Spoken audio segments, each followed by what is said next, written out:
A few months ago, I was a teacher, and now I'm a soldier, and the whole world is at war. I volunteered to fight for the British Empire. How's this happened? Well, it's not that simple. Let me try and explain. As a teacher, I understand the balance of power. As long as one country or empire doesn't get too powerful, there's peace.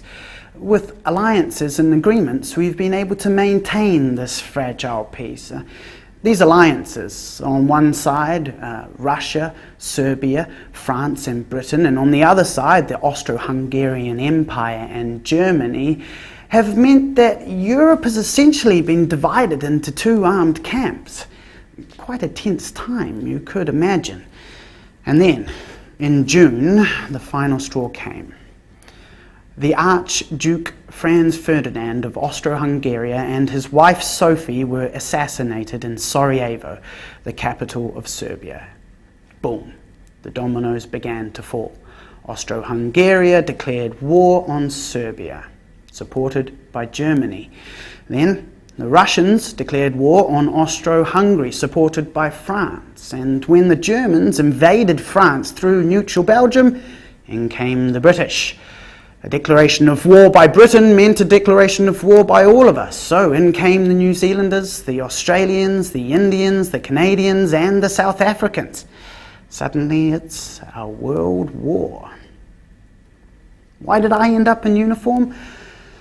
I don't know. When I heard about it, something stirred inside of me. I don't know what you'd call it. Maybe patriotism? I don't know. But I think it's about time that us colonials stood up and showed that we're just as good as the men from the mother country.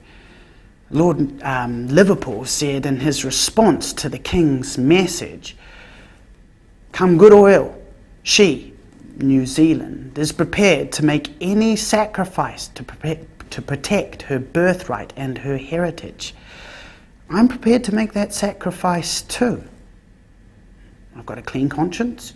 I'm young, I'm strong, and I believe if we pull together, we could win this. You know, I've spent my whole life teaching school children about the ancient world, and I had never set foot outside of New Zealand. Now, I've been training in Egypt for 2 months, and I've seen those things. I've seen the pyramids, the Sphinx. I've even ridden on a camel. It's been like a holiday. It's coming to an end now, but I'm not worried. At first, I thought when we got our orders for action, I'd go to pieces. But now, I'm just impatient for it. So, we're setting off for the Gallipoli Peninsula, and we believe if we can capture this peninsula and the Dardanelles Straits, we may even be able to capture the capital, Constantinople. If we do this, we could knock the Turks out of the war and open up supply routes through to Russia. So, we head off tonight. Who knows how long the battle is going to last? I know this is frontline action. I know the risks, but Britain needs us. We need to answer her call. This could be New Zealand's finest hour.